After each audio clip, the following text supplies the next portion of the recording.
What's up YouTube, it's your boy jwill back at it again, and in today's video we're going to be going over how to properly mix your beats in FL Studios with only using stock plugins. Alright, so if you haven't already, make sure you subscribe to the channel, make sure you smash that like button, and make sure you hit that notification bell so that you're notified every time that I come out with a new video. If you haven't heard yet, I'm also having a beat contest. It's coming to an end for entries. The deadline is April 30th, so make sure you get your entries in as soon as possible. If you're interested in joining, here's a link to the video with all the details in it, and also some details down below in the description as well. Any questions? Bring in the hook.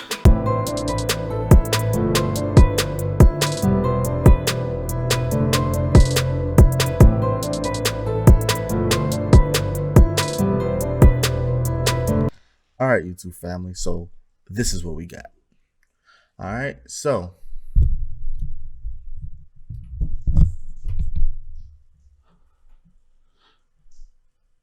here's the beat right here. I got it laid out and everything. I'm gonna play it for you unmixed so that you hear what it sounds like and see what an upgrade that we can get it to. All right, so here it is.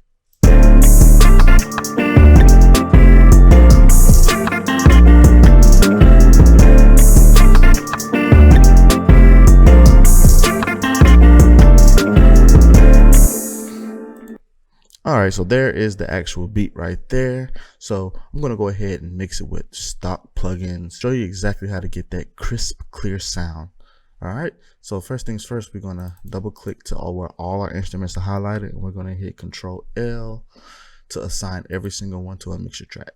So basically what I like to do first is I like to gain stage, and basically I select each instrument, but the first thing you need to do first is mix in mono.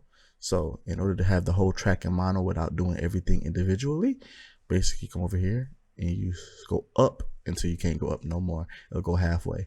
All right. So we solo out this addictive keys, and this is what we go from. So I'm gonna play it right now, and here we are. So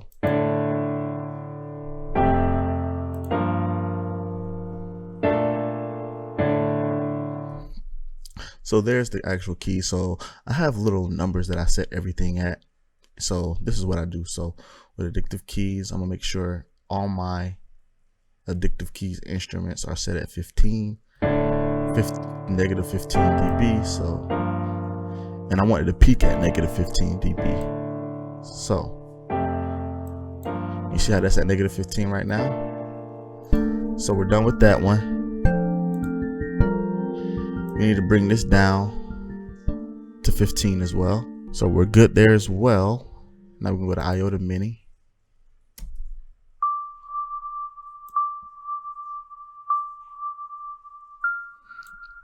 And this is just an underlayer. So what I'm gonna do is I'm gonna bring this down to about 18. And then I'm gonna come over here.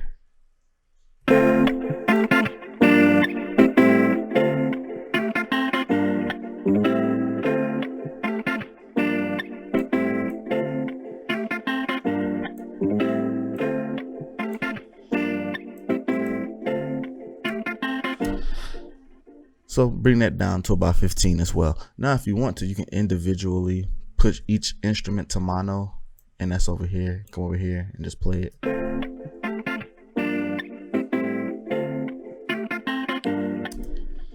But we're not doing that. Everything's already in mono. All right. So we come over here to the kick. We're gonna play that. We're gonna set this at negative 6 dB.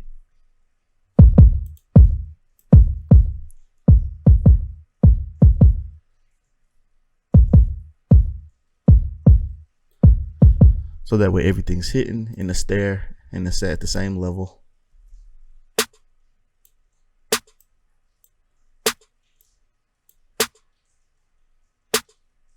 So we got the snare and the 808 at the same level as well.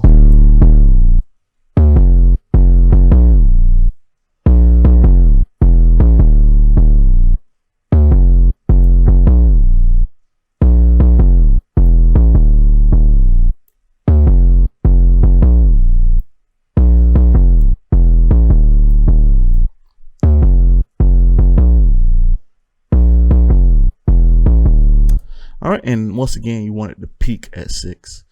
So hi-hats, where I like to have those at is around -24 or -21, depending on how I feel, or in between somewhere, but never over 21, you know. So we got that going. Move over here to the rim shot, and my rim shot's going to be a 15, just because I want it to be heard a little bit more. And then my open hat is going to be at the same level as my hi-hats. All right, so now that we have everything properly staged at the right dB that we currently want this hip hop song to be at, now it's time to add our effects. So when we come over here to the addictive keys, what the first thing we do, we take out the low end.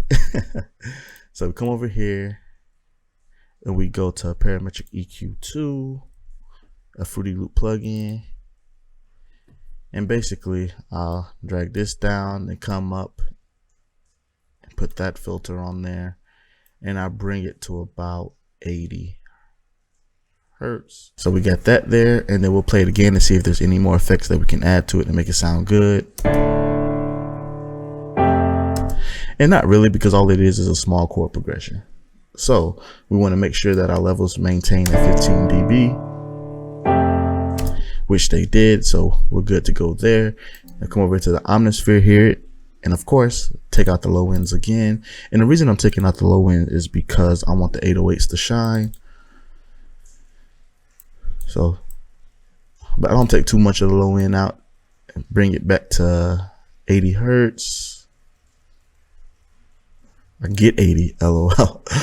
So we got 80 hertz, and we'll hear it again.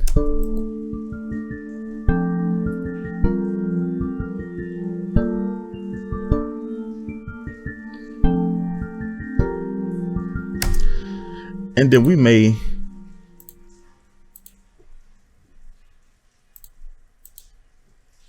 I didn't put the low end on there. Oh Lord, I suck. Put the low end, put the EQ on there. So bring it back to 4. Go to 80 hertz. Okay, we're good there.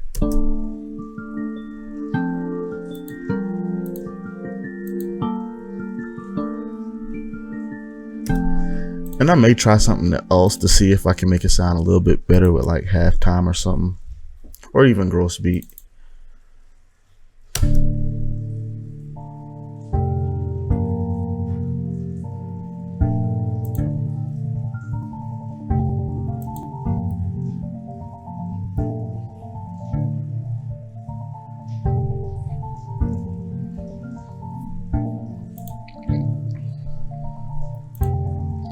And then once again, make sure it maintains 15, which is not.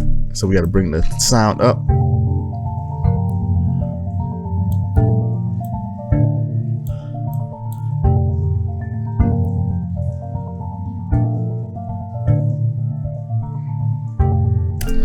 So now that we have 15, I think we can take off a little bit more of that low end.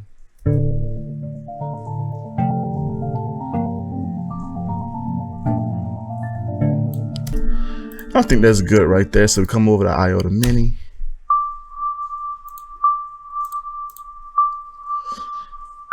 Once again, low end off. This one really doesn't have any low end, and you may be able to get away without even doing this, but I'm only doing it just because I want you to be as crisp as possible. And then come over here.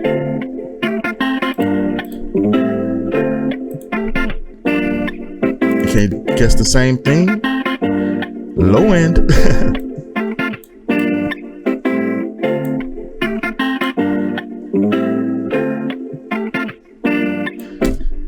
And I'm gonna take off 90 hertz just because. And basically, we come over here to the kick. Coming to the kick. And what I like to do is I like to put on a Fruity Soft Clipper.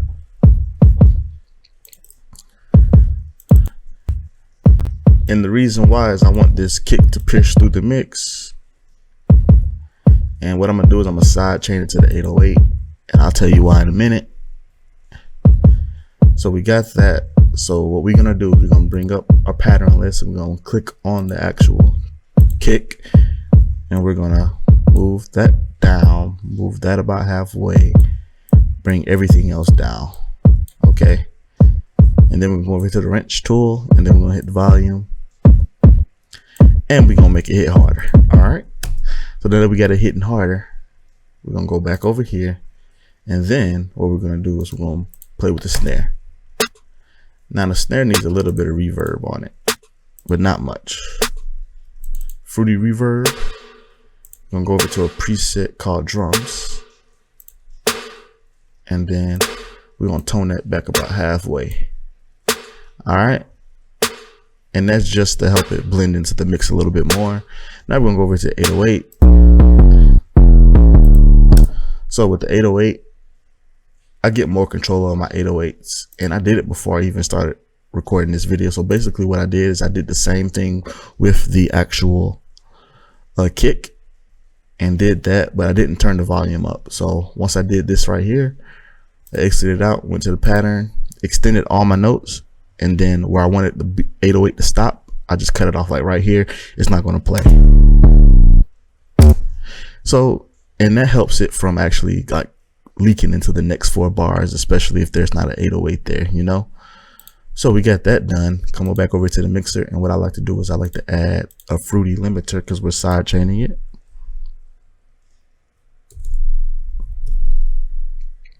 And basically what that does, it tells the 808 to be quiet when the kick is hitting, so that way you can hear the kick through the mix. So if I were to play these two at the same time,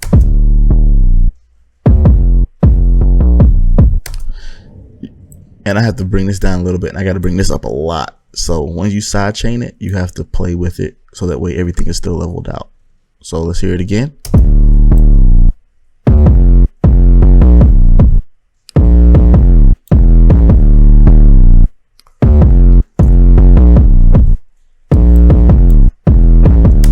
All right, so now we got everything back leveled to where it needs to be. We're going over to the hi-hats. Now with the hi-hats, reverb again, just to have that thing sitting in the mix a little bit better. But this reverb, you can leave it where it's at and just move it about halfway, and then go into the rim shot, reverb again. So once you go to the reverb, what you want to do is you want to go to presets and go to the venue. And you want that to be like that, and just bring it down just a tad because of it went over 15 a little bit more than usual. And then open hats, reverb again.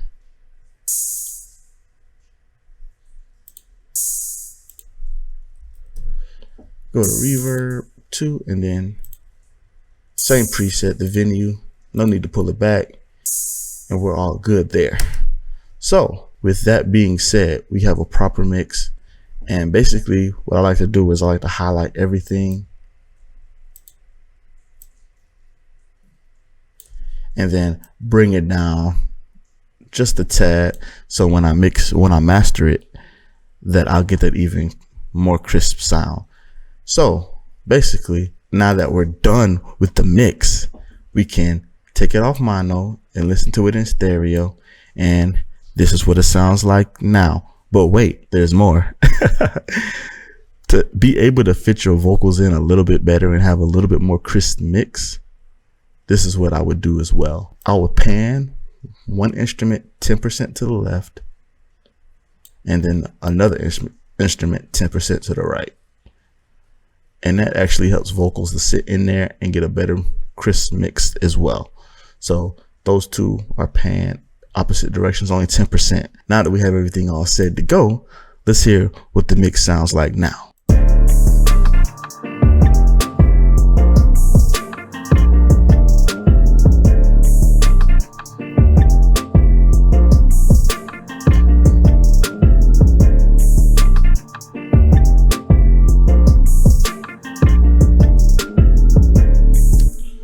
So as you can tell, that mix is way better than what you originally heard. Without any effects on there, this is what it sounded like.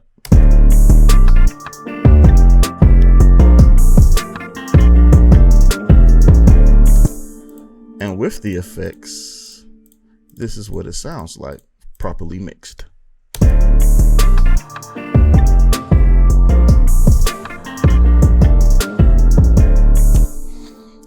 So, and if you want to master it, that's a whole nother beast. So that's why I'm gonna use a paid plugin. I'm gonna go to Ozone.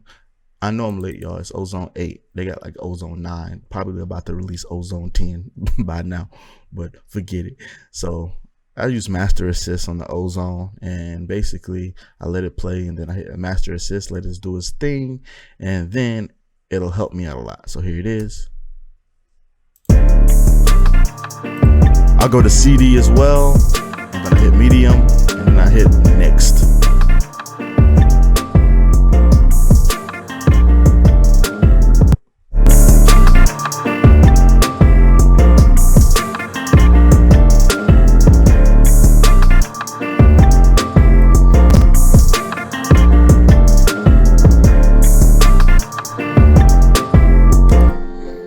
All right, so there you have it. You have a crisp mix from nothing. Hey, what can I say? It'll help you out a lot, especially when you're not using paid plugins. You see how crisp the mix was and everything. And I used the paid plugin to master it, but hey, it's all good. It's you can also use free plugins for master as well. And basically what you will go to is more plugins, Maximus, go to Maximus, and then all kind of presets. Got a de-esser, narrowband. You got clear master RMS, master aid 1, max loudness 2. You have all your mastering stuff right here. All right, so that's it for today's video. If you enjoyed the video, make sure you give it a thumbs up, subscribe to the channel if you haven't already, and also hit that notification bell so that you're notified every single time I come up with a new video. And I'll see you on the next video.